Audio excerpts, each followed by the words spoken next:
Tuesday morning, July the 29th, 2025. Another beautiful sunrise and another opportunity to bring the best morning out of you. Welcome to your perfect day starter on Channels Television. I am Bukola Koka, here, blessed amongst men. Morning, Jeffrey. Good morning, Bukola, and welcome to the doing? program. I'm Jeffrey Uzong. And I'm Kari Okikiolu. So the sun is rising on morning brief. Yeah. Yes, it is. We have to go there. If you know, you know. Yes. But it's the day after. I think the celebration still continues for the Super Falcons and the whole of Nigeria, really, after that record 10th WAFCON trophy that our girls brought home yesterday. First, it's a new trophy, right? It's a 10th for them, but it's a redesigned trophy. So a lot of people saw the trophy and like, this is different. Yes, it's the very first time that a lot of people would see it because it's been redesigned. But that aside, it is a prize money that has gotten a lot of people talking. $100,000, a flat, national honors. And then the technical crew, they get $50,000. You should have seen the way the guys screamed. The ladies screamed yesterday. Yeah, the reward for hard work. It was amazing to watch yesterday how they were received with love from the presidents. Even prior to this time, you know, ahead of their arrival, it was beautiful to watch, you know, their video call with Mr. President and how Mr. President, you know, praised their effort. And another yet also with the wife of the president ahead of their arrival. And, you know, they come into this hearty reception. It's, as the president has said, it's indeed an inspiring one for every young woman out there, that they can go out and achieve their dreams, that their dreams are not just valid, that it is possible.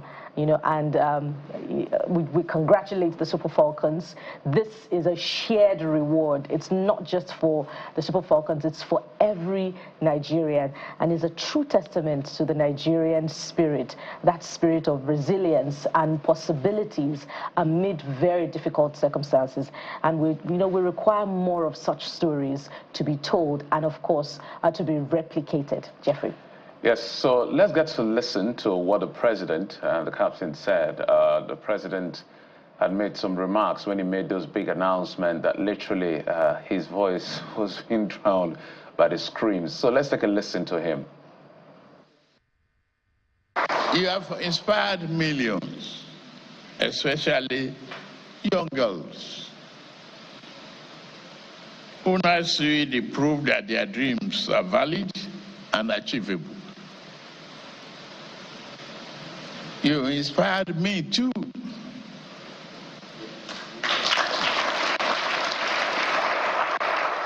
I've received this trophy on behalf of all Nigerians, and I say to you, thank you for the dedication, thank you for your passion, and thank you for reminding us of the strength of the Nigerian spirit.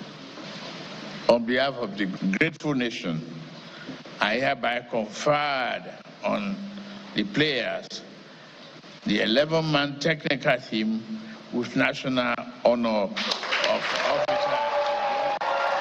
of Niger. I hereby direct the allocation of 3-bedroom apartments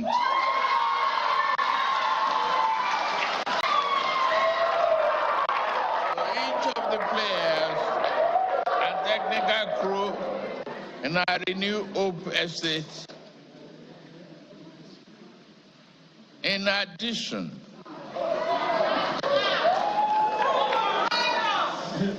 there is a cash award of the Naira equivalent of $100,000 each.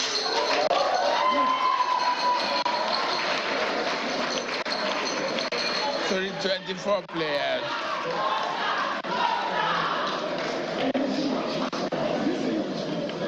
And the equivalent of 50,000 to the 11-man technical team.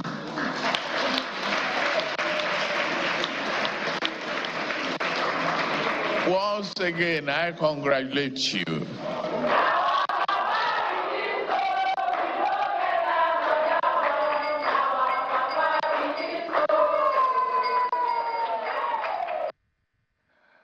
Oh, there. So it was just a beautiful moment to watch. It was just a beautiful moment to behold. For a moment, I know I'll listen to a couple of things. People are bringing in politics, prioritization, but let's just hold on for a moment. This is what talent can do for you. So first of all, we know we have a lot of issues. The president has a lot of things he has not done. He has also done some things. But for this moment, we want to thank the president for doing what some of us have expected to be done to these girls for many years. What they have what they've been given yesterday, or were given yesterday, they're literally sitting on the shoulder of history. 26 years plus when they started this journey.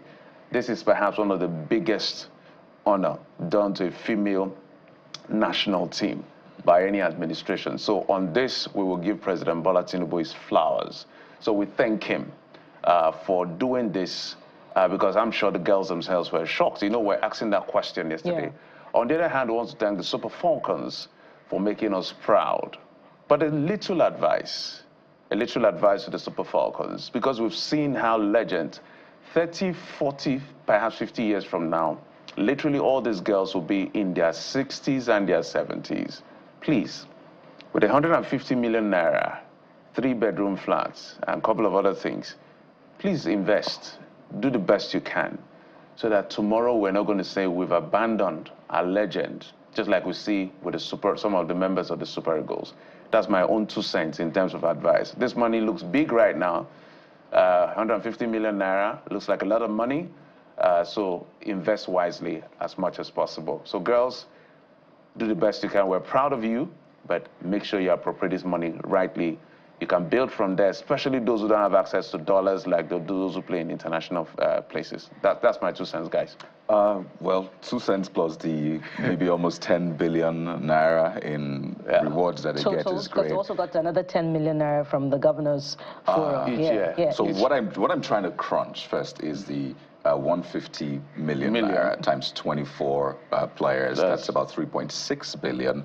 Let's say the renewed hope. And again, I'm not trying to count your money for you. It's just doing the natural math, right? A renewed hope flats, in the renewed hope estate of 3-bedroom flat, let's say it's 50, 60 million naira, because it's naturally subsidized. Is that property? In that sense, yeah, it's a property.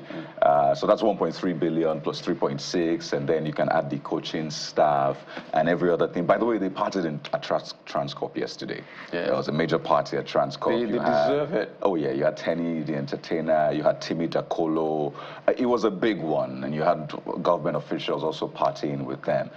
So plus or minus 10 billion or so, there's that debate ongoing. But as you said, I think it's important to begin to show that there's a reward for good work, hard work. And there's also meant to be punishment for those who are engaged in corruption, pulling the nation down. So this is the kind of messaging we should be seeing. If anyone is pulling the country down in terms of your actions and whatever, whoever you are, highly placed or otherwise, there must be consequences. And if you're contributing to, well, elevating the image of our nation, to improving lives, there must be reward. So we join Nigerians to celebrate the Super Falcons, and we say, way to go. It's time to win the World Cup now. And that song, guys, didn't go away. Charly, I believe that song, will play out as the song of the year 2025. From that time of the wife of the president's visit to Delta State, when that album was waxed, was waxed up until now. Kudos to the composers of the song, but that's not the last that we're hearing of the song. Looks like it won't be the last we're hearing of it. Very controversial song. And speaking of messaging, I couldn't agree with you more, Kayode, but we should replicate that in, all strata of our sports, for sports development at the grassroots. This is a testament to what's possible, and whether it's the AFCON or the FIFA, or even, domestic sports development back home. This is a testament of the possibilities of talent at the grassroots. And if the administration can release, by Calde's calculation, 10 billion naira for reward, much more should go into development at the grassroots, such that we can begin to replicate this on the international stage and restore Nigeria's glory in sports. So we thank everyone who gave them money. Please, more people should give them money. Liko Dangote, Boa, all of this. I'm calling names. I'm sure we're going to see that. Yeah, Tony, you know, whether privately or openly, I'm saying that girls and Paralympians have done Nigeria very proud, and they've never been rewarded well. So if this is their season, please let's allow them breathe, guys. Absolutely. So, let's get to the conversation for today. You saw parents, by the way, handing their children football, basketball, because the D-Tigers are also girls. We're taking them. I think we have a so new. like you, we have forget a new that doctor that you want to be play ball instead. We have a new field. I'm going to be giving ball to my own daughter as well. They must play. They should just and we must invest in developing infrastructure at the grassroots. I so said I should have stopped with football for a while, but I think I like what I do. Jeffrey, it's not too late. No, it's too late. I don't deceive myself. No. I don't have the energy for football right now. I can just be an analyst and that's it. Okay. There you go. More energy for what's on the show today, right?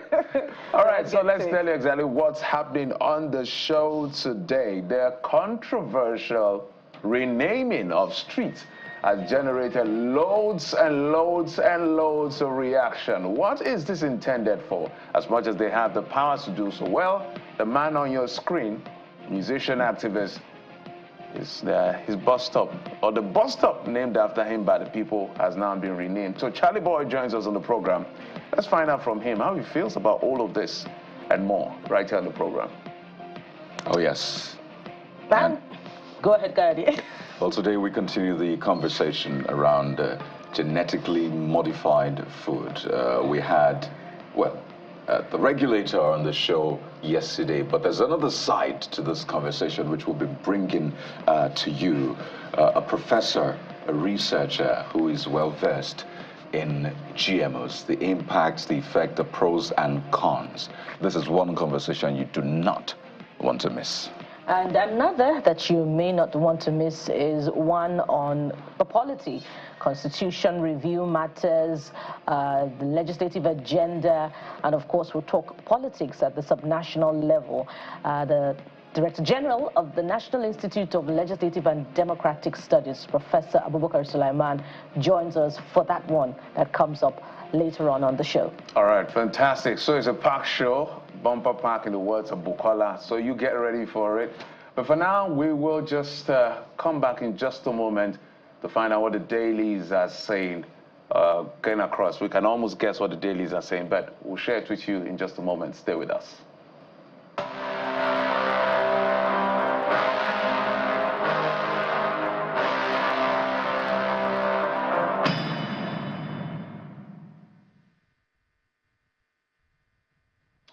All right, let's talk, tell you what the dailies are saying. The Vanguard newspaper is well started from, and of course the entire page, literally a lot of it is there. Adeni Ifetayo joins us. Mr. Adeni, thank you so much for coming on the program. So, I'm sure you are excited. Good morning. Good morning, good morning. Yes, I can hear you. Good morning. Yeah, fantastic. So, Mr. Ifetayo, let's get to see what the Vanguard is saying. Tinubu gives each Falcons player $100,000, national honors, a house, I think 3-bedroom flat, allocate 3-bedroom flat apartment.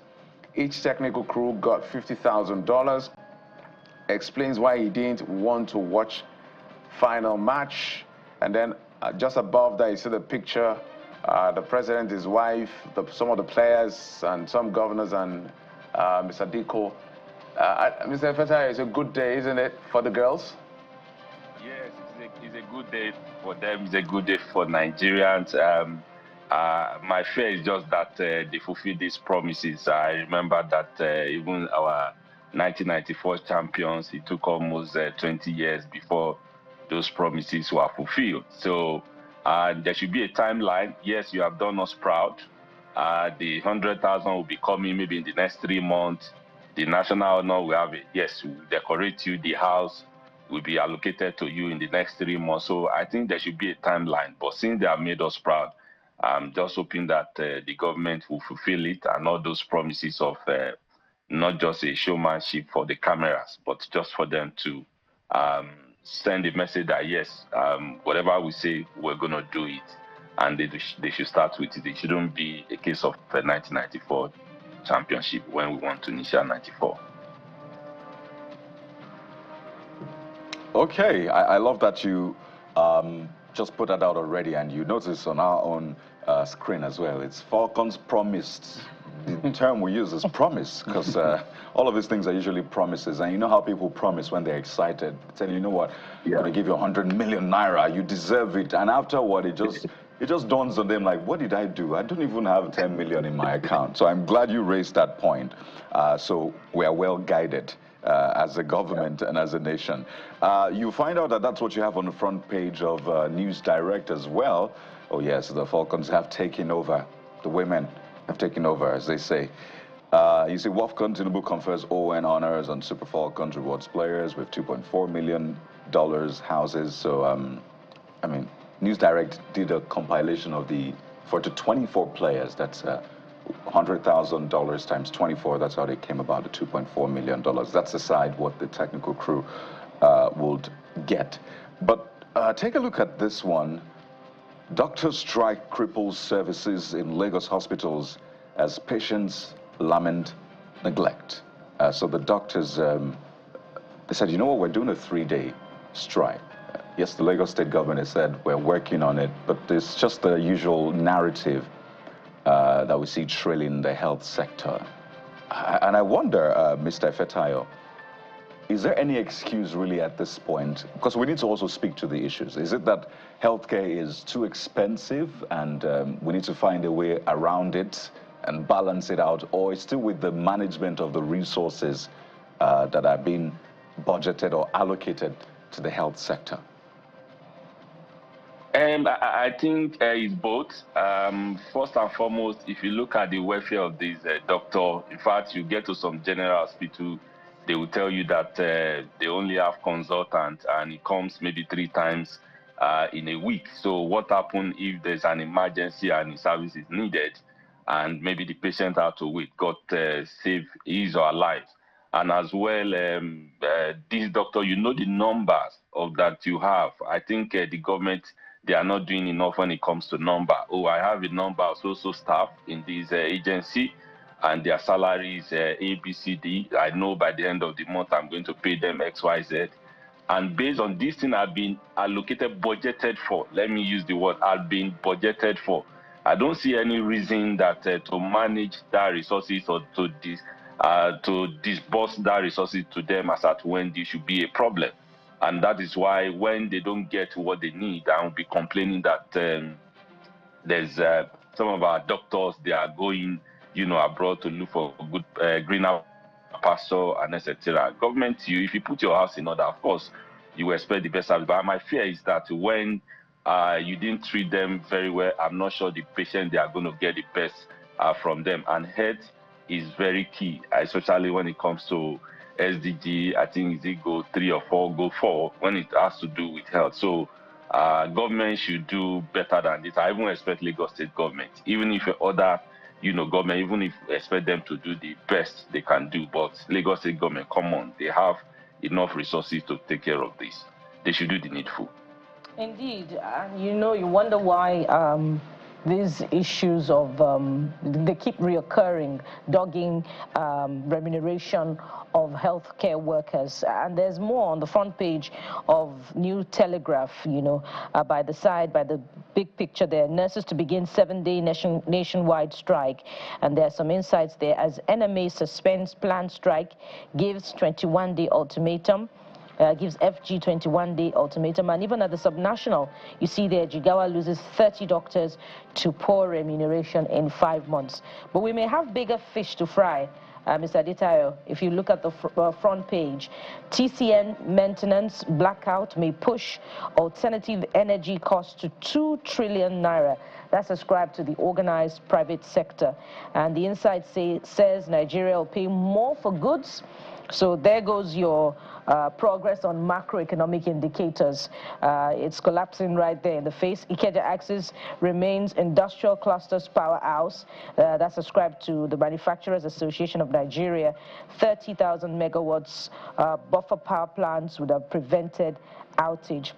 And over $2 billion attracted for grid expansion, off-grid electrification. That's ascribed to the Minister of Power. But the question is, when will the progress on power supply be realized? And of course, would like you to react to this, Mr. Aditayo. Yes, transition, what's it called? Not the distribution company now, the transmission company of Nigeria, and talking about the maintenance costs. Of course, we thought alternative energy, solar, wind energy, and all of that, that they should take opportunity, they should make use of to provide energy and all of that, or power to supply home, power businesses, etc., etc. But if they are not doing the needful, if they are not giving the kind of incentive, the kind of, should I say, to subsidize all those things, because most of them are imported, I think is going to, just like you said, or the writer said, that Nigerians, they are going to pay for more.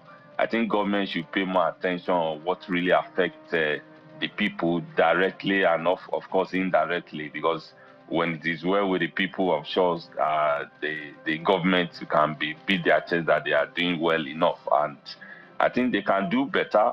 They can do more. They can roll out the plan, private-public partnership. Who are the people who are the stakeholder in the energy sector? Who are the people that want to come in? These are the incentives we can roll out.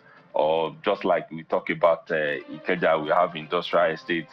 If a company can power these, maybe they need 30 megawatts, 20 megawatts, and cities, if they can power it, right, there's a kind of tax relief that you are going to enjoy. Those are the things that can make that sector, thrive, and so that it will be ease on Nigerians.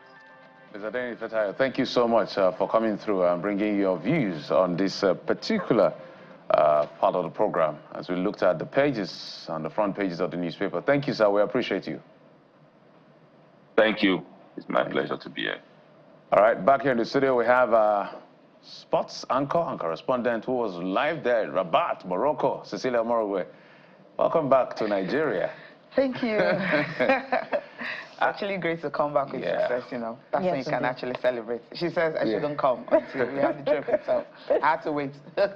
Fantastic wait. We're super excited for the outcome. So when you saw what the president did yesterday and all the excitement, is this waiting to exhale? We asked you that question. I was wondering why I didn't play football, Yeah, it would have taken a while because the success actually takes a while for it to manifest.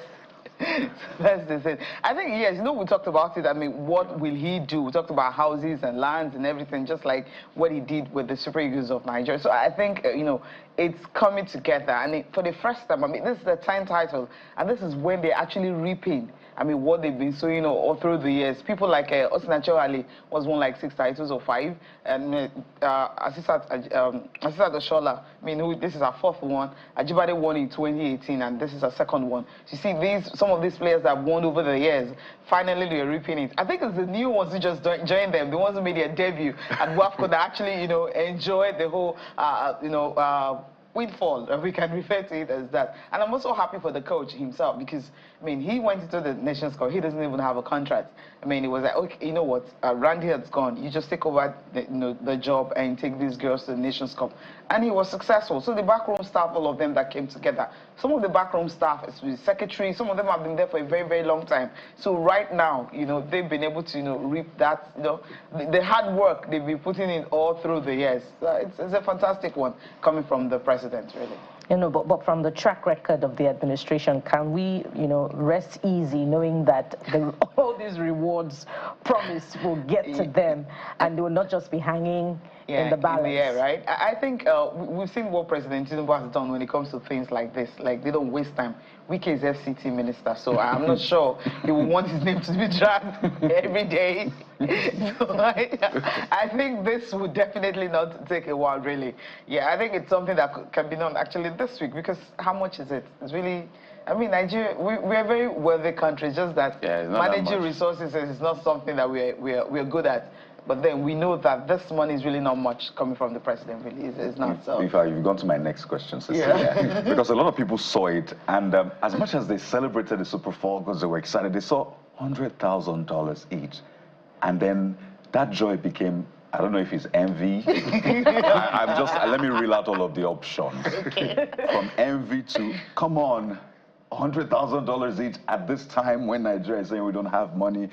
So they all of a sudden became economists, people with MBAs. They were trying to look at the inflow and the outflow, whether we can afford it. Is this too much? It's not so much, really. It's not too much. I mean, these girls over the years, I mean, you really can't quantify it. Do you know the attention that Nigeria actually generated over this? The trends and everything, the positivity it gives to the country. We know what's going on. I mean, cost of living, almost listening to the paper review, the electricity, I was like, what's going to happen? Do we start looking for alternative? I mean, the expenses that comes with it and everything. So you will understand that, yes, let's even go back to the House of Assembly. How much allowances? Okay. What guys? I mean, these guys, the cars. That's a hat trick. What about the cars? The cars. I mean, those cars that as you're coming into the House of Assembly, you're getting like the allowances they get. The cars, the imported bulletproof cars. How much is one? For me, they're not. In fact, they should even add more money. Yeah, that's the thing. I'm sorry. You see fleets of cars. It's been 10 years. These girls have been waiting for this opportunity to come. Are you 10 years? I mean, 27 years. 10th victory, if you will. Yeah. If you can imagine what. In fact, the president maybe forgot he should add cars to it. It doesn't mean anything. If you've covered government houses, you know that cars is like buying pure water. Please. They should give their cars. This is their time. So let's not quarrel about that. I'm sorry. So we can put that to rest. Yes. For people who are saying this is not how to allocate our resources. Really? Put it into hospitals. Really? Schools, okay. roads. The cars, can we take back the cars that were imported for all the members? Another hat trick. At this point, it's 6-1. I love it. So let's start from there. What are they doing? What are they doing for us? Those ones. So Cecilia, in the midst of our argument about the economy or otherwise of it, what has this done to the mentality of female football in Nigeria? Yes, that is what we should be talking about. It's great, really. Parents who don't want their girl child to play football, I think they can actually see this. There's actually something out there. Because what they see is the protest. What they see is the fact that after all the sweat, the suffering and everything, they still come back home empty-handed. I was with on the 20 team and that's a different, do I have to go into that? I mean, girls didn't have much. Went to a shopping mall, at a time. They looked around. They didn't have money to purchase anything, to take back home. It was heartbreaking. And we went to Abuja, and some of them, 20,000, 10,000, go back home. We'll get back to you. I mean, you travel abroad. People will be expecting something from you. And then the money will be paid maybe 2 years later or a year later. I mean, the whole joy and everything at that time, it's gone. So when you're getting this as you're coming in, so there's something, there's that happiness, there's that joy that comes with it. So it gives you, opportunity to want to do more, to put in your best. Rashida Ajibade spelled it out during her address when she talked about the fact that they would definitely not rest. They are going to continue, ensuring that they'll bring something to the country. And when the First Lady talked about them, this is the time they need to win the World Cup. I'm like, okay, fine. They need to win the World Cup. You need to do the needful. I mean, she can actually adopt them as their own. And then the resources that comes, the structure we've been talking about, structuring women's football, that can actually happen if it's directly from the presidency. That you don't have bottlenecks that we know. Kind of take some of it before it gets trickled down to the Nigeria Football Federation. All right, Cecilia, almost thank you so much. But now that we're talking sports and attention is on the girls, now that you're here, please, those of you who are talking sports, we'll also use the opportunity and beg the girls. and beg the president that Paralympians also need support. Because now they've done for the girls Paralympians. But almost thank you, Cecilia Morogwe, as always. Welcome back. Thank you. I don't know what they bring back from Morocco, but whatever it is, we'll talk about it after this. I'm going to lick Cecilia after this time out. She's our cop, as right? good as a member of the She's in green. Super Falcons. Yeah. You know, she actually, she wore it yesterday, so I told her I was going to get Fantastic, fantastic. Don't worry, we'll give you our own reward from the presidency. Yeah. Well, we'll take a quick break, and when we come back, we'll be speaking with Charly Boy, who the bus stop that was named after him, perhaps by the people, has now been renamed by the LCD administration, the outgone LCD administration. And we want to hear what he has to say about all of this right here on the program. Join us again.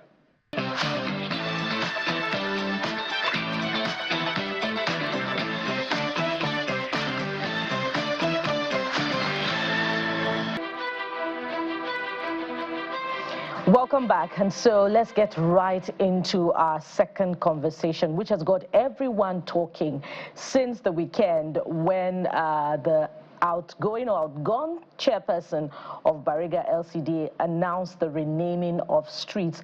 And one particular renaming was the one that got everyone talking, got all the attention, because if you look at that list, there were other streets that were renamed in that particular LCD. Now, the man at the heart of the subject joins us now. Charly Boy, Charles Oputa, if you like, area father. He joins us virtually from Lagos. Thank you so much for joining us, Charly Boy. Yeah, thank you for having me. I was talking about the streets, and I'd like to go through, some of them, just a high point, why all of this may be, the uppermost in the minds of Nigerians.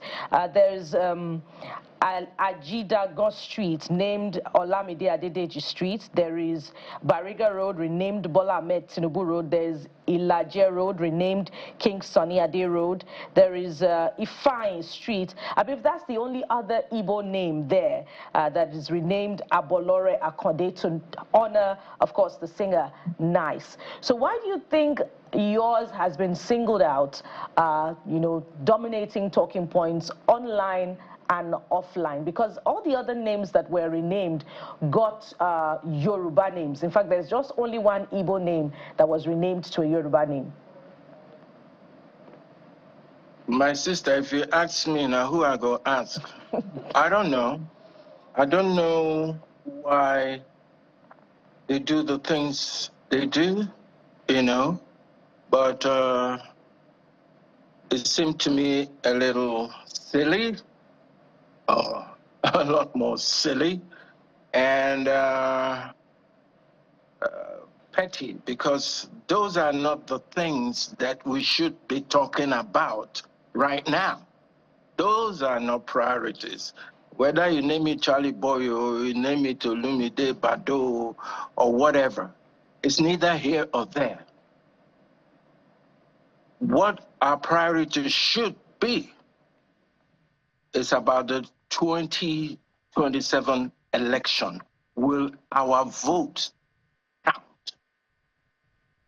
That's what I think we should be talking about. Perhaps for a lot of people who do not understand how far, just how much of history is behind that bus stop. There's been a lot of talk around how it came to be Charly Boy bus stop in the first place, and it wasn't official. It was the people that came together. But I mean, you know this history better than anyone. How did Charly Boy bus stop become Charly Boy bus stop? So we understand the history behind all of this. Well, once upon a time, I used to live in a bus stop, and that's because people who were in Bagada at the time felt it was just the right thing to do to name a bus stop after me, because honestly, I did contribute to that community. Both the military pensioners, the Okada riders, and anybody, any young person. I gave scholarships out and stuff like that. I don't really like to talk a lot about what I've done and what I haven't done, but you know, I tried for my community. At the point of time, I was there. Okay, I held sway. You know, so I guess because of all what I've done in the past for people, they just decided to. It was a cool idea, you know, naming the bus stop after me, and that's how it all started. Do you remember what year this was named Charlie Boy? Because that part of history is missing again. We don't document a lot of these things, and the conversation is really flying over some people's heads. Do you remember what year? I remember vividly. It was after 1990, after my song 1990, which was a hit back in the days. And so about 91, 92. Yeah. Okay, so I wanted to find out from you, if my records are correct, you should be maybe around 74, 75. And this feels... Now you talk, I really don't like discussing my age, not for any particular reason. I know, but you don't look any... What has age got to do with anything? No, I know. Really. Yes, I know. You don't even look close to your age, so that is curious. I don't know what you eat. I don't know what you do. And I work hard at it. Yeah, so I swear to God, I work hard at it. I mean, you know, people think I've been under the knife. I've never, ever been under the knife. Yeah, a few times I had Botox and stuff like that, but you know, that comes and it goes away, you know. So, but and that's why right now I'm very passionate about promoting things that, you know, could keep us men healthy and in good shape. Okay, that's why I set up the Charly Boy Foundation, you know. And all we do is to cater to men, okay, for their well-being, because men are going through a lot of changes in the country, as it were, right now. You know, so my heart goes out to men.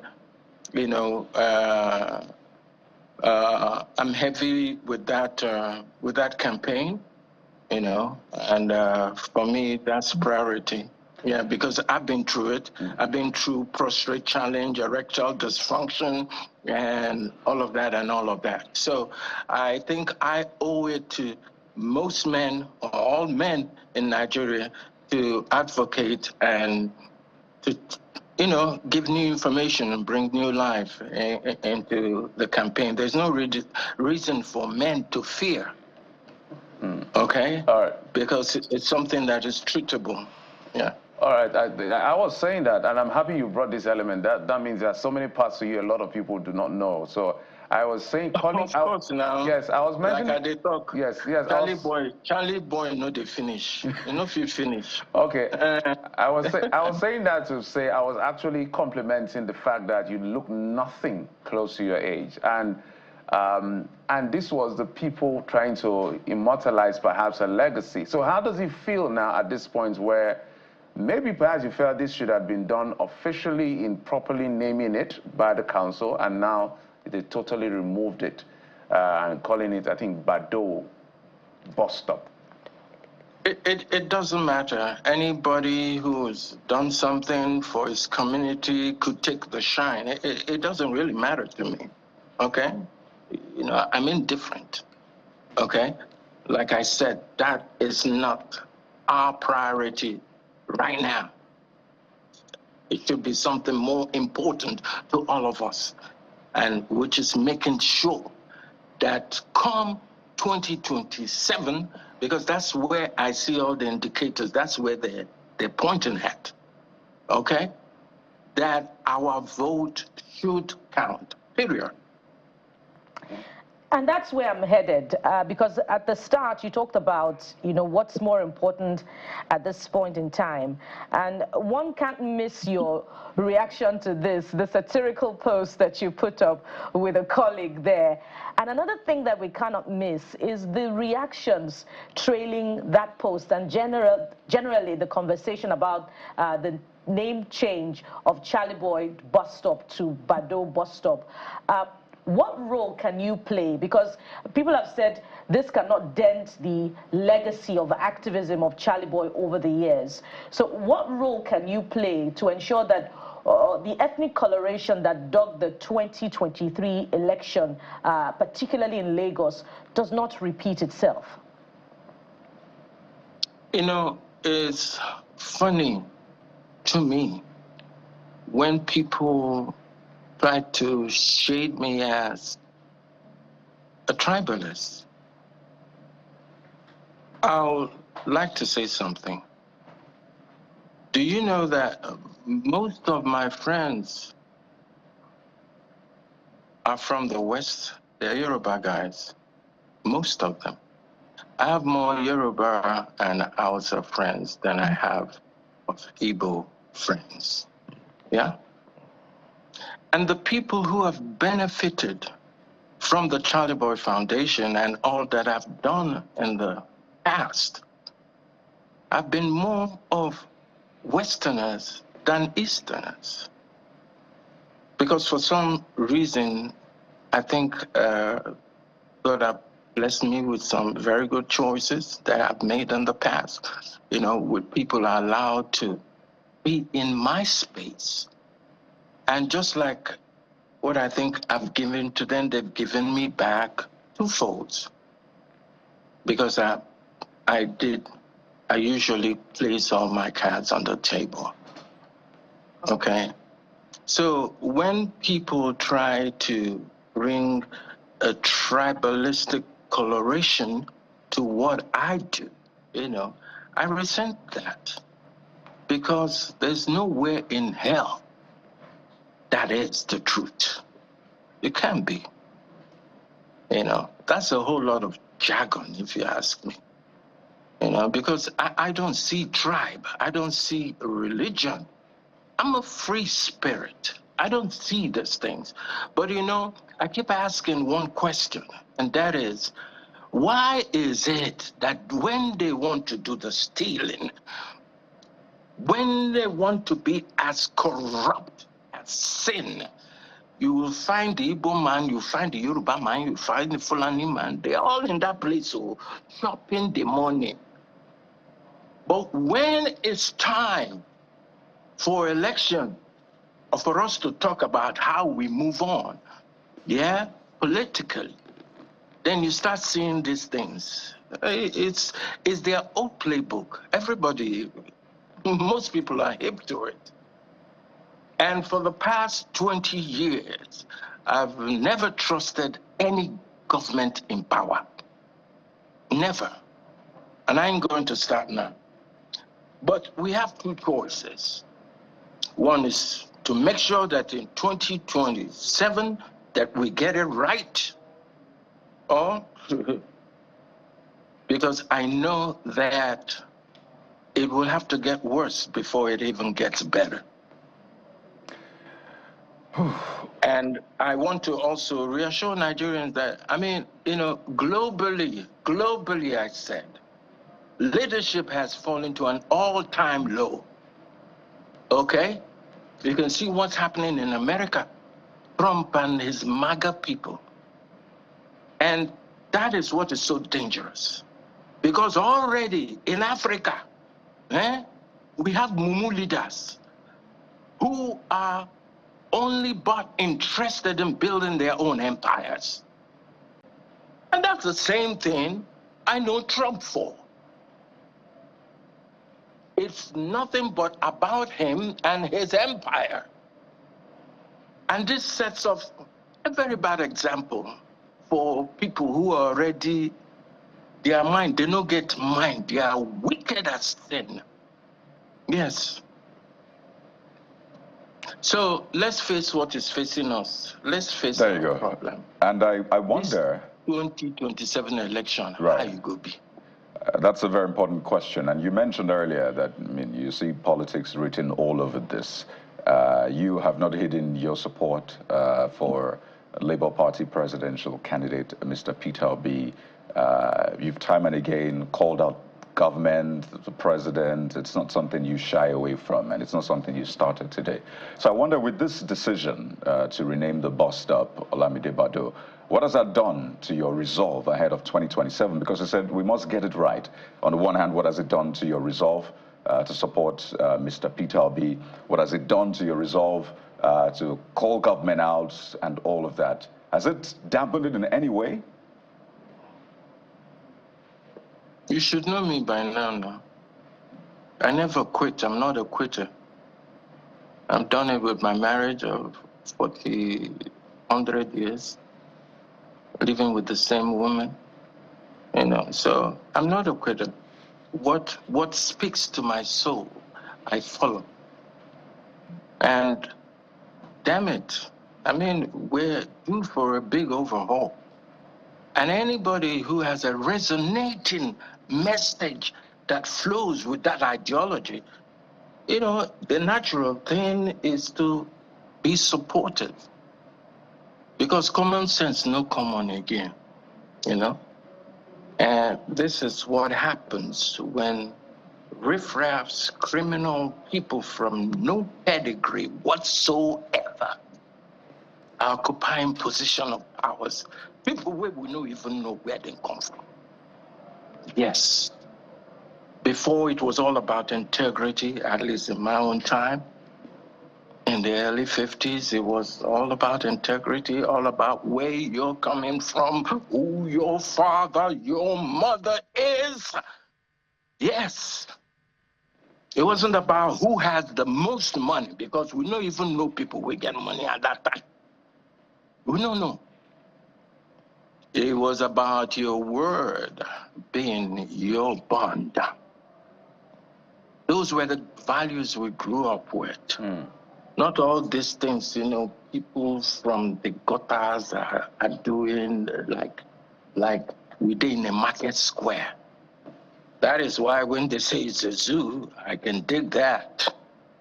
All right, so I bet make with the face within the face also. All right, so let me find out from you with a direct question. What kind of president does Nigeria need? One that is truthful.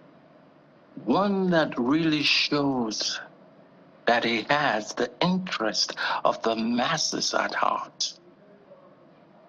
One that is willing to do everything possible for us to be self-independent, to be productive, not to be consumers like the Holocaust. Yes. One that has human sympathy. One that is not the devil. One that is not over-religious, but has love for humanity. That's the kind of president I want to see. One that you will look at and be proud as the Nigerian. Yes, that is my even president. Yeah, that's the kind of president I would like to see. And so do you see those qualities in Mr. Peter Obi? Yes. Amongst the bunch, I'm not going to lie to you now. I can't lie. Yeah, I do. I really do. And do you with my whole chest. And do you see them in the current president? Is that supposed to be a joke? No, it's a direct question. It's a direct question. No, I don't. And that's a direct answer. Just to stretch it a bit further, why would you say so? Some would say that he's moving the country in the right opinion. That's just my opinion. And you ask me a question, I answer. Don't ask me the why. And pardon me, sir, and the difficult decisions he's taking, if Mr. Peter Obi or Mr. Atiku Abubakar had won the election in 2023, they would have been taking similar decisions. Next question. All right, Karen, you have the floor now. You want to find out something from my mouth, eh? I beg. Next question. Make we talk the one where they do us. Interesting times. That one they do us. Interesting times we're in. The politicking has begun way, way too early. You lead this movement, our Mumu Don't Do, and it's a message you have spoken to time and again. But, you know, something else came up, and it's a personal issue. It's a narrative that has also come up in all of this controversy around politics, renaming of the bus stop. It's a lot put together. And it is those people who, on the one hand, say that they love what you represent. You represent that, you know what, I do not care, I will speak truth to power, whatever it takes, whatever comes at me, and all of that. And there's some other people who say, well, we don't see him as a good example for young people. And they put up some of the pictures. Some of them have described it as badass and the rest. But they put up those pictures and say, well, we don't see him as a good example for young Nigerians. So maybe it's okay to have that bus stop renamed. This is a question I imagine you've had to answer time and again. But it has come up yet again. For the younger generation, what do you say to them? You know, when I started off this Charly boy thing, my father was most worried on my behalf. And why? Obviously, because he felt that people would not understand me with all the shenanigans that I bring to play. So, but I now asked him a question. I said, but do you understand me? And he says, yes. He says he's saying what he's saying because this is a very conservative environment. And some of the things, how I posturize, how I do my thing, you know, smacks over somebody who's not thinking well, who may just be irresponsible. And as for mumus who are out there, to think that after I come from such a high-graded pedigree, that people will expect anything less from me. I am my father's son. And my father is me. Chukwudifuokuta lives in this body also. So for all what he's respected for, I've acquired it because I didn't bring them, that is my father, my mother, to come live with me for almost the 20 years of my life in my house while I took care of them and I loved them like a son would to the parents. Those were part of my Kodak moments in my life because I felt I was finally paying back to the people who showed me the way. My father, who taught me simplicity and the art of contentment. That's what I drive on. So, I beg, when they compare me, so what will I tell the kids? Well, like I said, let's not get it all mixed up, twisted. There is something that we should worry about, and that's our future. But like I keep saying, you can't make eggs without breaking eggs. You can't make an omelet without breaking eggs, sorry, you know. So it's important we understand what's at play, the magnitude of what's at play, and do the needful. I've always believed in the Nigerian youths. I'm not talking about all of them, but the exceptional one. And I've met a few of the exceptional youths in whom I have great confidence that the salvation of this country lies in their hands. Look at what the people in the diasporas, how they make us proud, Nigerians in the diasporas. So I know it's a question of time, but it ain't going to be easy. So before that light at the end of the tunnel, it will have to get worse before it gets better. So for you, for people, for the young people, maybe the Gen Zs who are not quite familiar with your history and your legacy, and they perhaps they've been asked, what is it about Charly Boy they should emulate? What would it be? I don't know, everybody to each his own. Take whatever you can, but I'm a energy of positivity. There's quite a whole lot to learn and to take from the brand. Because I'm always this fresh, I'm always this youthful, because my interaction has a lot to do with young people.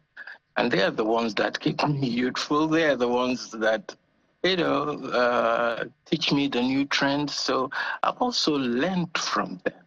It's not just me giving, they've given me something back in return. And I appreciate that.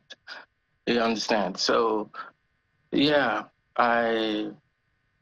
it's not going to be easy, but it's doable. And I want the Nigerian youths to know that it is doable. To get a new Nigeria of our dream, it is doable. And that is the only challenge before them. Well, besides the other part of the conversation, for the younger people who may not know, there are so many other things that can be picked from your life and your history, your program that was my book is coming national... out. My book is coming out. It's called 999. Oh. And what does, here it is. Okay. What does that mean? 999 is an angelic number. Angelic, I said. 999 is the era of new beginnings. Okay? All right, so we look forward to that. The era of new beginnings. So I'm starting life all afresh. If you see me, my shoe, they shine. My face, they shine.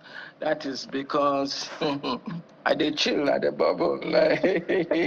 Well, that's something to pick. Starting life at 75, starting life all over again. That's certainly something to pick. But I was going to refer to your program from the 90s, the Charly Boy Show, Candid Camera. So that entrepreneurial spirit is definitely worth emulating, to answer Jeffrey's question.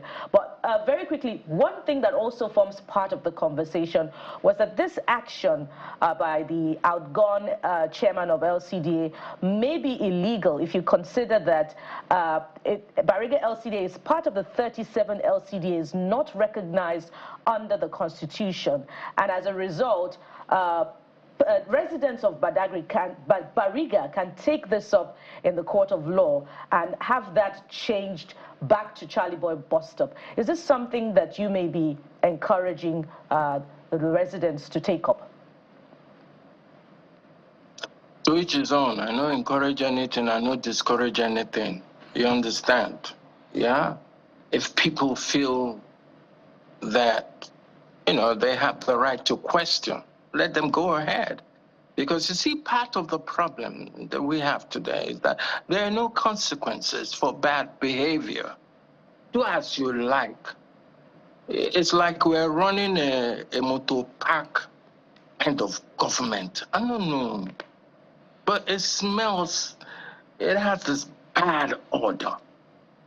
Okay? Do as you like. Anyhow, just, if 1 million people die, it's not your business. Just anyhow.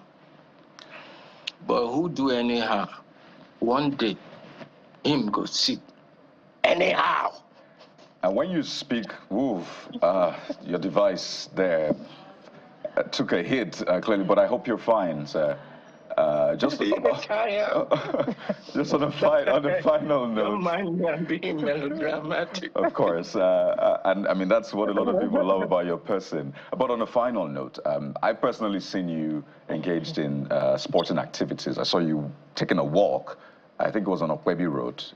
It was quite early in the morning, and I just saw you pass. There's been sightings of Charly Boy all over the all over the place. But here's where I'm going. Then they see me for Aja. That's great. They see me for Ajegunle. But here's where I'm going with that question, sir.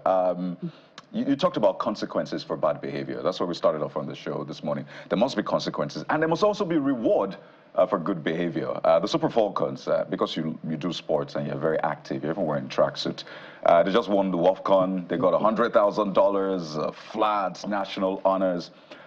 What say you to that? Is that the way to go, really? The spirit and then the kind of reward they got? Just on a lighter note now.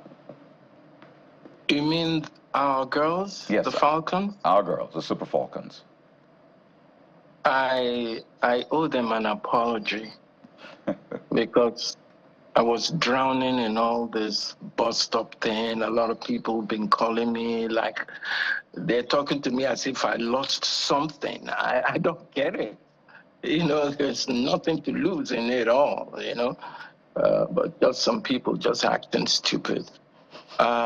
Yes, my heart goes out to the Falcons. You know, I like to seize this opportunity to congratulate them for a job well done. And once we have this empathy, once we support things that are positive, you know, once we support good things will strive. But if we continue to support evil, I'm sorry, evil will also thrive. So do you commend President Tinubu for this kind of support and reward he has given them? Do you think it's a way to go?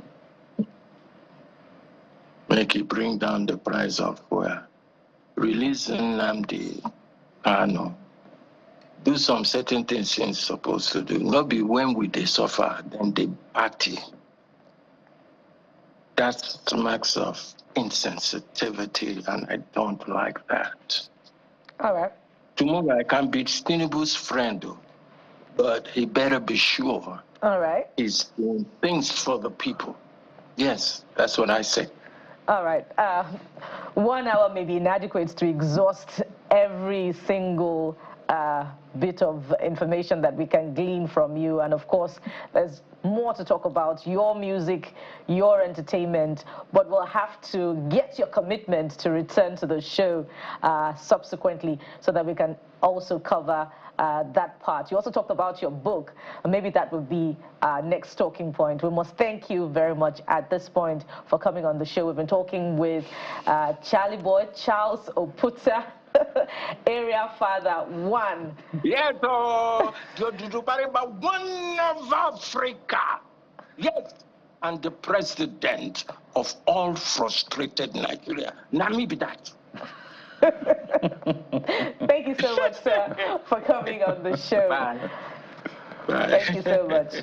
There's more to come on the program. This time we're headed to, well, here in the studio to continue our conversation on genetically modified organisms. So stay with us. We'll be right back.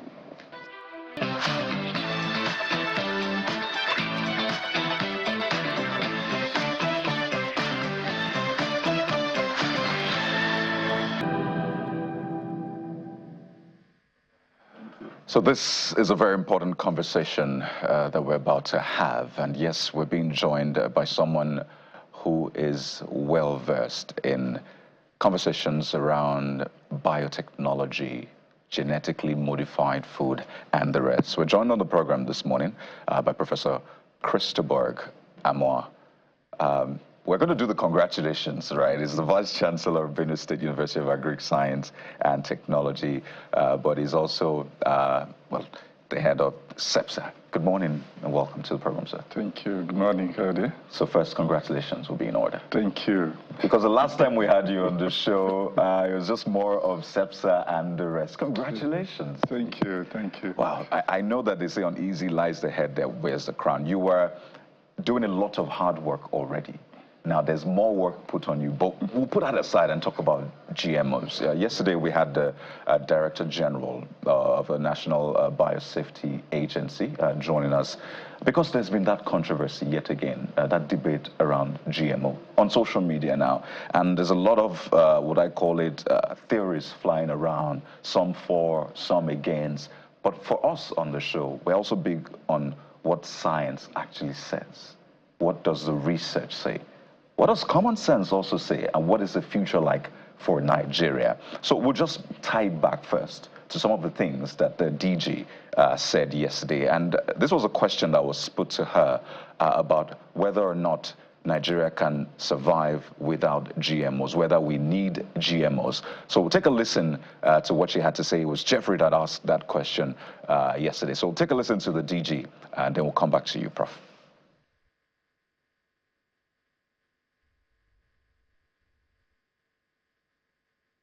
Nigeria actually needs GMO. Our food security. We cannot meet up our food requirements by the rural farming that we do. Even in advanced countries, GMO is being used. But I would like to say it's a matter of choice. Nobody forces anybody. There's a choice.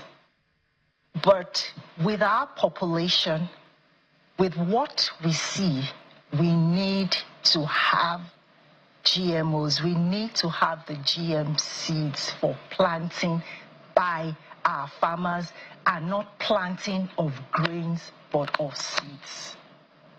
And even in advanced countries, even just recently, in the UK, they approved the importation, approved some grains to be brought into the country. So, Prof, that's Dr. Sagbra, whom I know you know very well. But you are the Executive Director of the Center for Food Safety and Agricultural Research. Hearing that Nigeria cannot survive mainly on the rural kind of agriculture, that we need GMOs, what's your take on that? Well, thank you once again, and thank you to the viewers. This was the very same clip I watched that got me, to say the least, infuriated, shameful. Shameful in the sense that that is not the truth.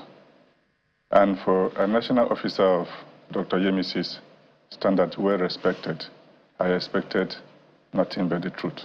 Number one, here is the DG of NAFDA, the regulator, openly advertising seeds, proprietary material of foreign countries, companies.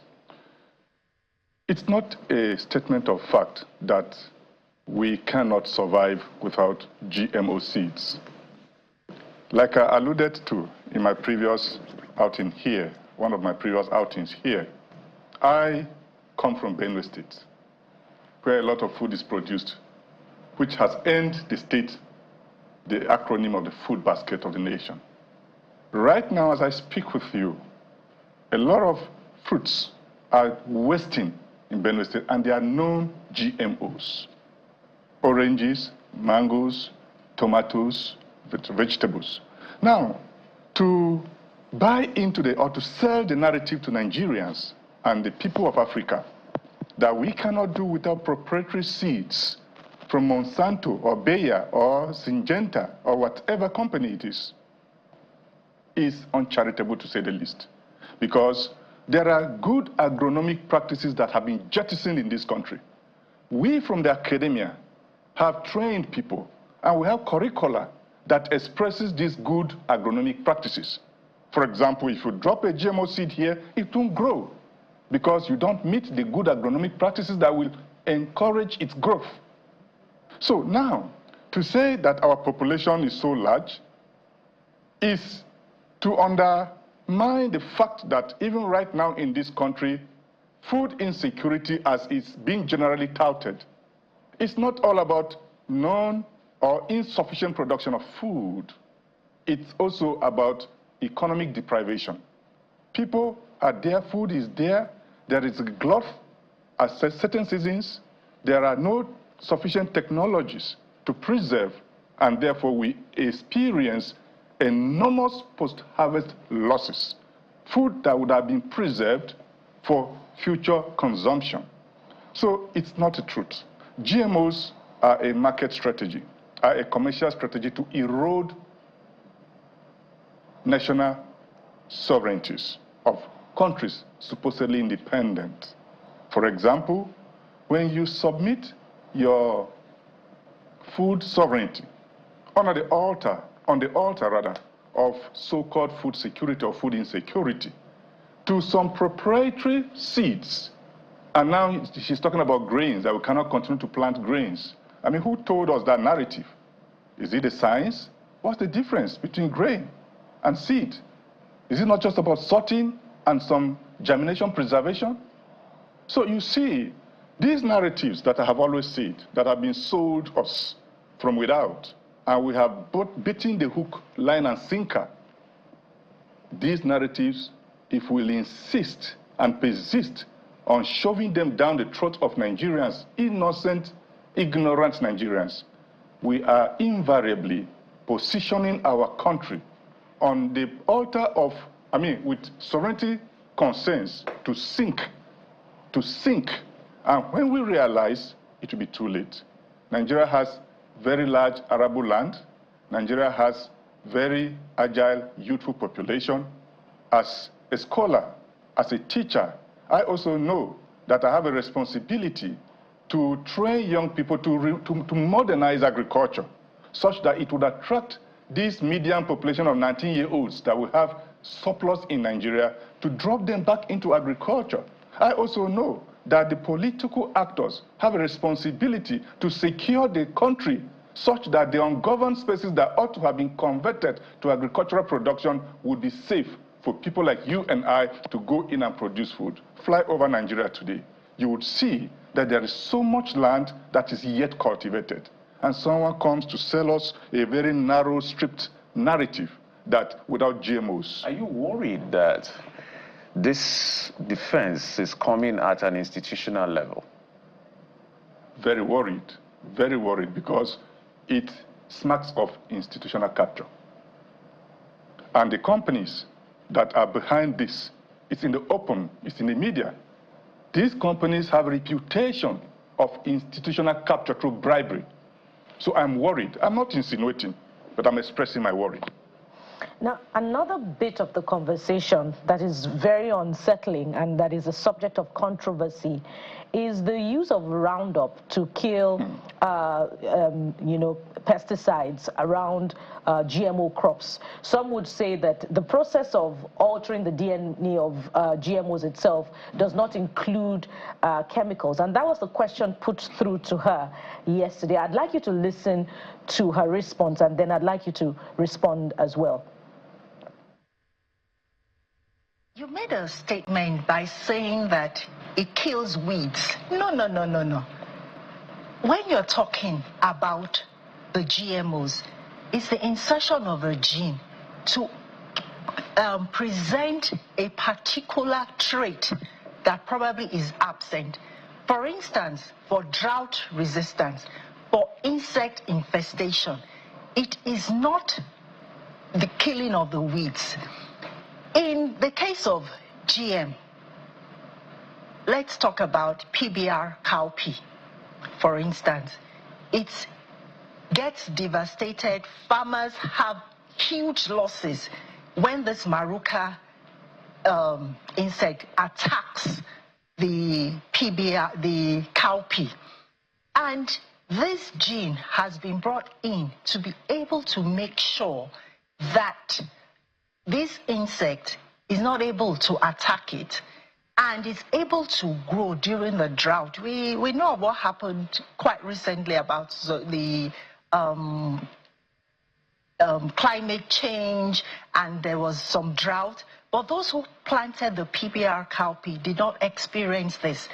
And also, when you're talking about the weeds and things like that, it's usually in the case of GM, in the case of, let's say, the PBR, like I'm using as an example now, it does not make the farmer to spray insecticides.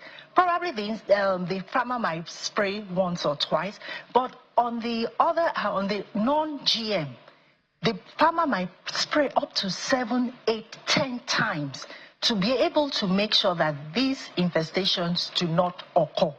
And you ask us, is it better to have these insecticides, to have these pesticides being sprayed, and our cowpea is rejected all over the world? And you begin to ask yourself that, no, this has not been so. Like we... So there you have it, Prof. Is there chemicals, chemical introduction involved in the genetical re-engineering of the crop? And if not, is there an impact on the crop even when chemicals are introduced to make the crops resistant? You see, the science of it is very clear. It's not a single line argument. PBR cowpea that she referenced is actually BT, Bacillus thuringiensis bacteria, or bacterium, that is used to modify the genome of the cowpea to make it resistant to the pests. But now, it's on record scientifically that aside from the chemicals, what does Bacillus thuringiensis do to the pests? What's the biology? What's the biotechnology? What's the biochemistry that informs the resistance of this cowpea to the pests? It busts their stomachs. When they eat it, they die.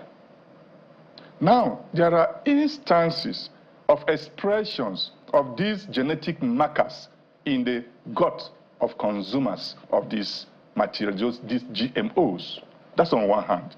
On the other hand, genetic modification is not just to resist pest infestation, it is also to resist pesticide application. Remember, Monsanto in the United States of America that commenced the process of production and patenting of Roundup. Glyphosate is the parent material, is the parent ingredient, the major ingredient in Roundup. What happened when Roundup was applied on glycine mats, that is soybeans? It affected the crop material equally, as well as it affected the weeds. So what did Monsanto do?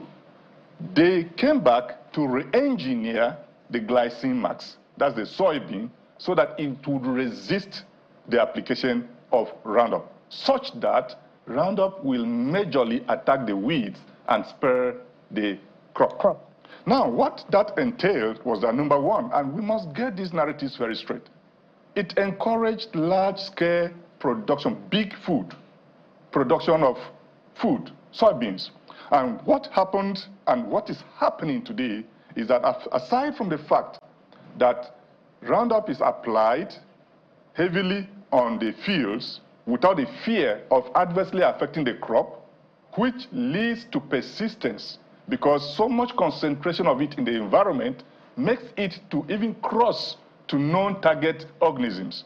It also overflows to surface waters. It also leaches into groundwaters. And all these are directly consumed by people. So these are the ripple effects. Aside from that fact, today, if you go into wheat production and many of those crops, Roundup is also a desiccant. Glyphosate is also a desiccant. And because of large cropping, big farmers now don't have much time to allow the crops to dry up in the field. So they spray Roundup on the crops. And that is why today, despite the fact that this argument is skewed, that the process of genetic engineering does not incorporate the chemical, the agrochemical, if you take GMO produce now and test them in the laboratories, subject them to laboratory tests, you will see residues of those chemicals. And that means people who consume the GMOs are invariably consuming those chemicals. And what happens next? The health implications. By the way, I want to announce that it's a public record that the IARC, which is an arm of the United Nations, has classified Roundup as probably carcinogenic. It's there in the open literature. So why are we promoting it? And you can go around Nigeria today, and you see farmers are so encouraged, spraying, applying Roundup on their fields. It's everywhere, ubiquitous. And it's because there are varieties of soybeans, there are varieties of rice, there are varieties of cowpea, there are varieties of maize that are resistant to Roundup. Prof, There's a lot to exhaust within the time we have, but we also raised the question of seed sovereignty, and I know you've touched on it, but I would like you to hear how she responded, because this is balancing the other side of the argument. So, Kayode did ask a question around seed sovereignty, and this was the response of the DG. I would like to say that one of our mission as a regulatory agency is that some of these our developers who have brought in the seeds, we have insisted that yes, you have to make sure that the seeds are produced here in Nigeria. And the Seed Council, which has that mandate, is working extensively. We are in talks, we are in collaborations, we're there to see that we make sure that it must not always be brought in. And there are a lot of seed companies. So that's a question about this seed not being grown. You can't grow naturally. You have to, whatever happens, you have to still bring them and import them, which is where the word food colonialism and all of this came in. But we asked her that direct question. So this was her response. What do you make of it? She said that they ensure that those who bring in those seeds must ensure that the seeds are produced here in Nigeria. Under whose patent? Who owns the patent of those seeds? And who owns or controls these companies, so-called national companies, that are presenting those seeds for registration? The question it's begging is that the technology that orchestrates the production and patenting of these seeds is not owned by us. Somebody is patenting life forms from outside Nigeria. So it's a very clear case that no single Nigerian company has the patent indigenously that is producing the seeds. Secondly, the Seed Council of Nigeria, we talked about institutional capture previously. The Seed Council of Nigeria is also populated by such people as are populated in our national agencies that have submitted themselves to be easily captured by those that are bringing in those seeds. Now, if those seeds are produced here in Nigeria, what's making Bill Gates frequent this country? What's Bill Gates doing here? Who owns the patents? Controls the producer. And by the way, the technology, because when we talk patent, those who are non-lawyers may not appreciate what we're talking about.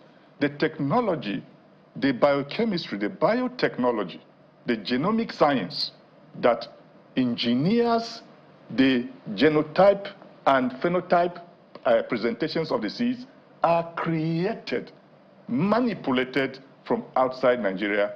And like I said here some time ago, it can be tantamounted to gain or function. So which one is the bigger problem? Which one is the bigger problem here? That is it? The bigger problem is, let's just say no to GMO, or if we want to accommodate GMOs, we have to produce it ourselves. Which is the argument for you? Firstly, at this stage, we don't have the capacity. Like as I speak to you, the National Biotechnology Research and Development Agency has equipment in a laboratory in Port Harcourt that for the past 10 years they have not even been removed from the box. Nobody to man those laboratories. They have not been trained. So we shift attention from the main thing and go on the trivialities. For now, we don't have the capacity, no to GMOs. Secondly, if we are saying let's produce GMOs here, yes, there I will not say no. But the question that needs to be answered is, why GMOs? But as we costume, what do you think about regulation? She spoke yesterday about how they're working to begin labeling of GMO crops in Nigeria. How effective has that been, considering the time frame for the existence of the institution itself, which has been around for some time? How effective can that ever be? That the woman selling akara, the one they call in the North Kusi, on the streets, frying it by the roadside, how can she label that these beans, this cowpea, by the way, what they call cowpea is what the Nigerian on the street calls beans. These beans that is used for the production of this akara is GMO. to avail the consumer the option of choice. How can it be possible that the woman selling, is it ogi, the akamo, the gruel, will it tell someone that will label the gruel to notify you or I that this is made from GMO maize, teller maize, or not? So it's impracticable for the Nigerian context. And you see, our agriculture, sorry, this was not the direction of your question, but it came to my mind, and it's important I tell Nigerians. Our agriculture employs the highest number of people, our agriculture, and that's the way it's meant to be. So by the time you promote these GMOs and you encourage big food, big agriculture, large-scale farmers, you are invariably putting more smallholder farmers out of business. So the labeling issue is impracticable, and this is within the purview of Federal Competition and Consumer Protection Commission. They need to wade into this. These things are not labeled. Nigerians don't have a choice. They just consume what's available. And again, sorry, just a minute, you will observe that there is a principle that is at play here. Make the Nigerian very hungry and present whatever. How do they do this? Bandits go attack somewhere, people are hurled into IDP camps, they are hungry, and you bring food. Do they care whether they see that the grains you are supplying them in the IDP camps are coming from Ukraine or from Yugoslavia or whatever country? No, because they are already hungry and desperate. And that's been the story here in this country. So labeling is not there, it's impracticable, and then by the way, even if you push these materials out, people have already been pushed to desperate ends because of the other attributes we talked about earlier. Clearly, this is a major issue. You wonder what kind of legislation we have to ensure that Nigerians are safe for what they eat, what kind of thinking, again, is happening at that level. Well, we had some insight into it, but with these facts that you have presented, it needs a rethinking. Professor Christobag Amwa, Executive Director, Center for Food Safety and Agricultural Research, CEFSA, and now the Vice Chancellor of Benue State University of Agriculture, Science and Technology. Thank you so much for your time and for your insights on this one. Thank you. Well, so we've presented you with more fact, more data, more science in this conversation. But we'll take a quick break now, and when we return, we'll talk about the National Assembly, Constitution Review, is it a new one or otherwise, politics, and more. Stay with us.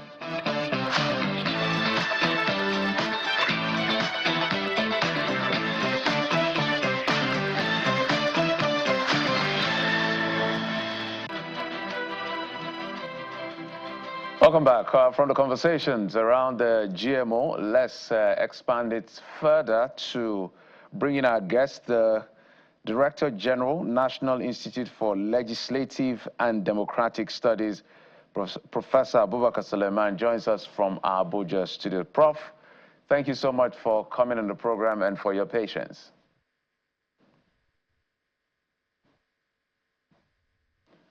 Prof, good morning, if you can hear me. Good morning. Yeah, fantastic. I just wanted to be sure you can hear me, Prof.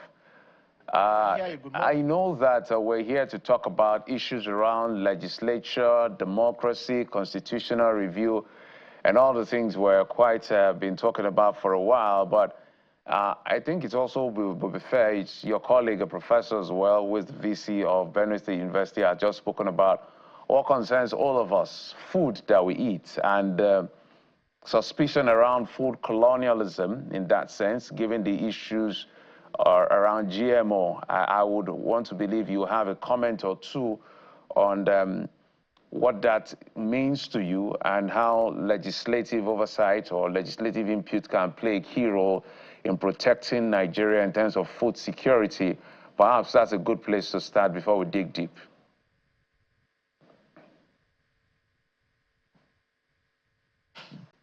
The question you ask has been very, very, addressed so many occasions. Fundamental to any government is the issue of survival of its people. And that is why the issue of food security is very, very important, very, very key. And without food security, we can't talk of any other policies of government. And I want to believe in the last 2 years of this government, and importantly, in the last 2 years of the Legislature National Assembly, to be precise, a lot has been done in ensuring that they support the executive in making sure that we're able to address the issue of food security in our country. You could recall that when this government came on board 2 years ago, the National Assembly, under the Senate President and the Right Honorable Speaker, they came up with what they called their own legislative agenda. And one of the key components of that agenda is the issue of economic reform. How do we support the executive in ensuring that we provide food for our people? We cannot talk of food security in the face of insecurity. You know, we had a lot of crises in the last 10 years where the banditry, the kidnappers, and all forms of terrorism, you know, ravaged the various farmland we have in our country. And that got away some of our farmers. They couldn't farm, they could not do anything. And as such, the prices of food crops, you know, increased all over the country. Importation was stopped in some other areas, and you know, Nigeria could not even access the basic fruit ingredients. But I want to believe that in the last 1 year thereabout, with a lot of mechanism in place, policy in place, and with the support of National Assembly, we have been able, you know, to really, stem the tide of this food insecurity in the country. The prices of various crops has come down. The basic, you know, food has come down. Rice from 70 to 40.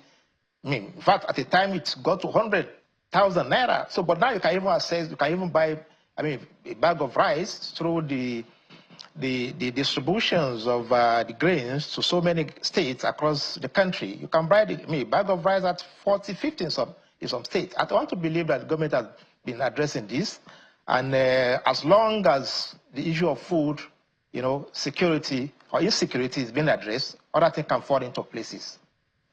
All right, Prof. So let's move further, and I'll start from maybe a bit of an outlier question, which has to do with institutional crisis of confidence, which the National Assembly is also a victim of. In fact, people have called the 9th Assembly a rubber stamp. They are calling this assembly maybe a bigger rubber stamp, and all of those things that people talk about, depending on the size of the stamp in this situation.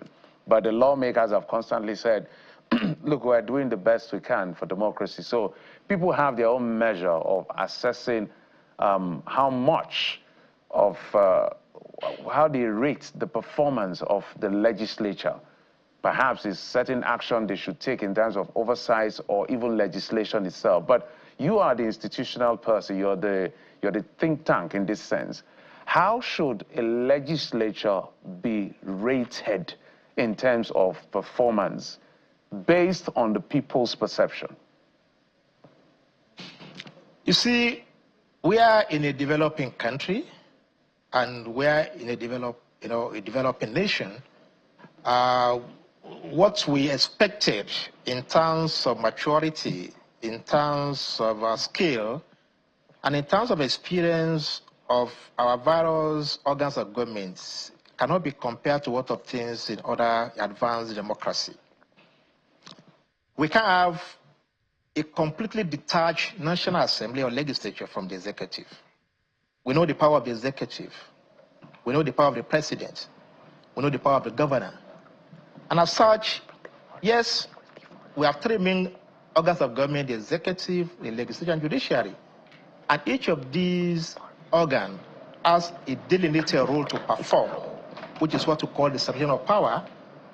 But again, while each has responsibility, delineated responsibility in terms of lawmaking, in terms of adjudications, in terms of execution, we observe a kind of intertwined relationship where you see the executive mediating or trying to permeate into the territory of the legislature.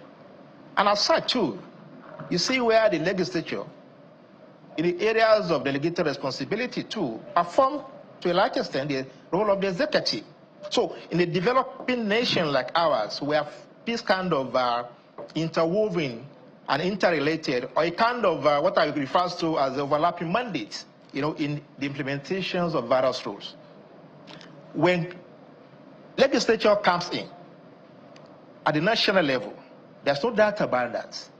No president will want to watch and allow, to a large extent, the National Assembly or the legislature to determine, not in principle this time around, but in practical time, to determine the leadership without making an involvement.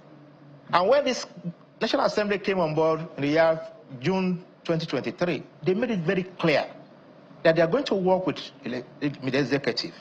They made it very clear they are not going to fight with the executive. There won't be any crisis, there won't be any chaos, there won't be any frictions. They made it very clear they are going to support Mr. President's, agenda. So nobody was left in doubt as to what we should expect. To me, what is fundamental is not whether the executive tries to determine what the legislature does in terms of lawmaking, in terms of oversight, in terms of representation. What is important to me and to us as an institute is to see the extent to which the legislature support the executive in making sure that the dividends of democracy is put at the doorstep of Nigerian people. Good governance, how do we address the issue of insecurity, how do we address the issue of starvation, joblessness, the issue of tax, regime, how do we address most of these health crises, the talk of the educational issues, how do we address all this? I think to me, that's the most important thing. Whether they have done it or they have not done it well, it's now before Nigerian masses to assess. In our own assessment, therefore, I want to believe, to a large extent, Nigerian legislature have done their bit. Where we have problems, and this I want to say with all sense of responsibility, yes, you could see some kind of legislature trying to respond to the whims and caprices of the executive. What obtains in 8th Assembly was not something good for Nigeria. And that was why the 9th Assembly under Lawal and the 10th Assembly under Akpabio tried to at least make some kind of rapport, to the executive. How do we work together? How do we interrelate? How do we ensure that the various agendas set by the executive and the legislature, have been accomplished? And this they've been able to do in the last 2 years. To me, our assessment, our evaluation should be based on whether they have been able to make that law, whether they have been able to do the role of oversight, whether they have been able to represent their constituents very well. That should be our priority. Whether they go in directions of the executive in areas of tax issue, in areas of addressing insecurity, addressing the issue of joblessness, addressing the issue of social welfare, is what I believe should be our priority as a people. So if question of such comes up, I can now address it. But the issue of whether they are rubber stamp or not rubber stamp, I wouldn't want to believe that they are rubber stamp in the real sense of being rubber stamp. You could see a situation where, yes, they tend to toe the part of the executive. But to now say everything the executive bring on board is what they toe, we have instances, series of instances where National Assembly, try to disagree with Mr. President on so many issues. We talk of state level subnational legislation, yes, you can just really demarcate between what government is doing and what the Assembly is doing. But at national level, I think there are some delineations in terms of implementations, in terms of lawmaking, in terms of oversight, and in terms of ratifications of appointment and some other, initiative or from the executive. So, to me, I don't think it would be fair on the side of Nigerian National Assembly to, see them as a rubber stamp assembly, right, as people tend to really, suggest.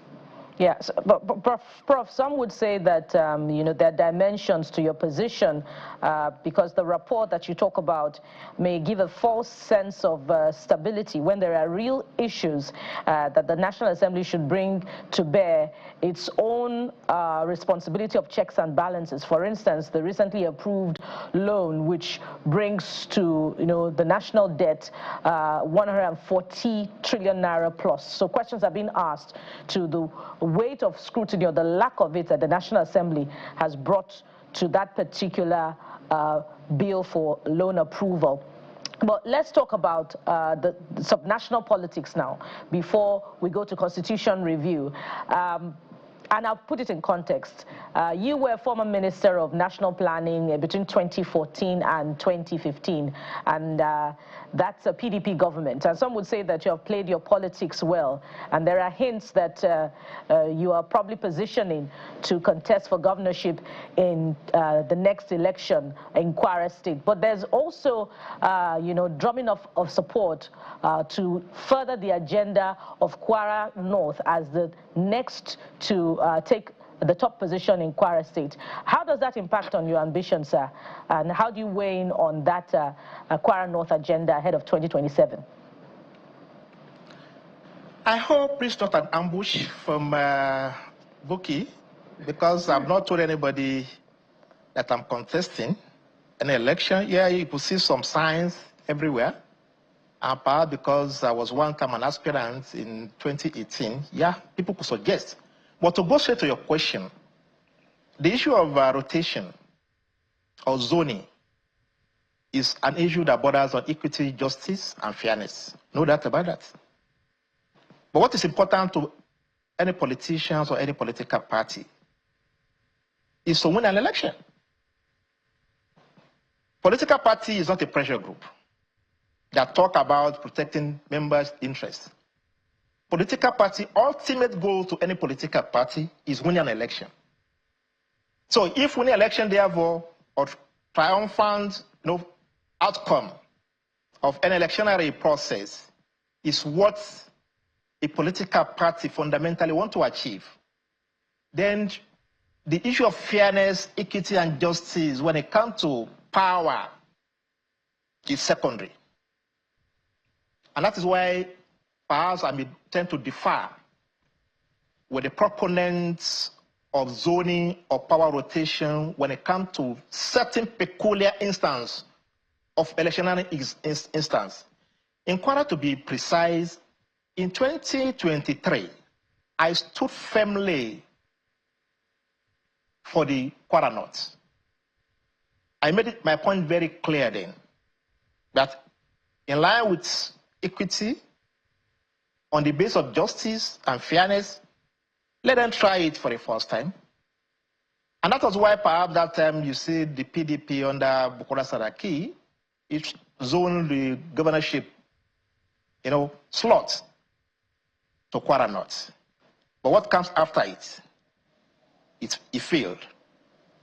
Now, the information we are gathering, if that is the real thing to go by, is that the opposition party in Kwara State, led by Bukola Saraki, is insisting that their next gubernatorial candidate under PDP will come from Kwara Central. Kwara Central is the most populous senatorial district in Kwara State. Kwara Central parade the best of elite in Kwara State with due respect to other parts of the zone. If PDP is coming with a candidate from Kwara Central, it will amount to political suicide on the side of APC to do otherwise. I'm a student of political science. I'm in politics for years, for the past 30 years. I'm saying with all sense of responsibility and authority that should APC attempt doing otherwise to what PDP is trying to do in Kwara State, that will be suicidal for the party in Kwara State. So if PDP is zoning to Kwara North, I don't have any problem with that. You can also zone around to Kwara North. But if PDP is zoning it to Kwara Central, it won't be wise enough for APC to go to Kwara North. I don't want to go into debate whether Kwara North people are united. That is not an issue. When they give them the ticket, they will come together. But looking at the contingents, the exigencies of this time, if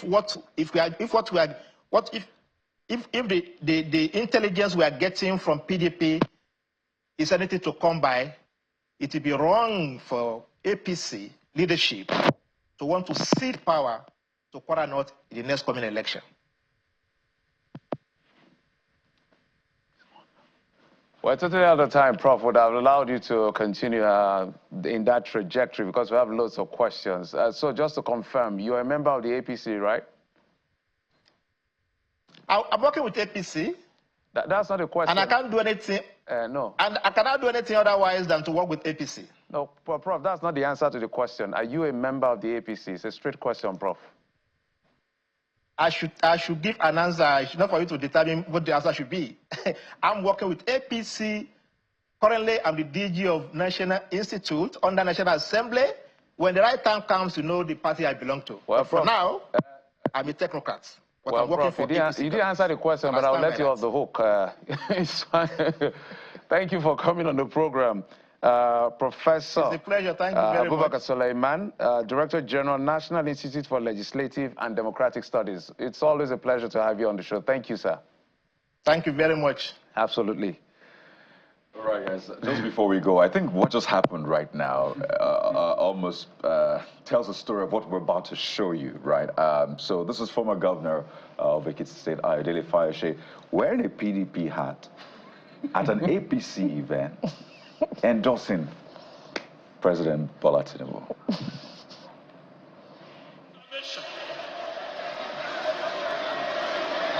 The President and Commander of the Armed Forces, President Bola Ahmed Tinubu, for second term. And equally, because that is the reason why we are here. And to endorse our own governor, humility personified, our own governor, Abayomi Oyebanji, and his deputy bow for second term. Your Excellency, I shall say, I am working with the APC, but I am in the PDP. Perhaps I must sound like what Prof said. I am very, I would say I'm very sad about what is going on with our political party in Nigeria. It's quite sad. I think the only party that seems to be clear on what they are doing, in my view, is the APC for now. Let's see what the ADC will bring to the table. But elements in the PDP are making a mess of what political parties should really be all about. And that's all I can say. Yes, he said if we had watched further, he said he's not ever going to join the APC. There you go. But he's endorsing. Well, so at this point, this is a redefinition of marriage. When you're married to a particular individual, you keep looking over your shoulders. Yeah, we have to run, guys. What is happening outside? We have to run now on this show. Amorphous politics is, maybe we'll create that as a conversation. Amorphous and amphibian politics. So something to look forward to in the coming days. But it's been a great time with you today. Thank you for joining us. I'm Kayode Okikiolu. Indeed. Thank you for your time and company. I am Bukola Koka. Bye-bye. I'm Jeffrey Uzoma.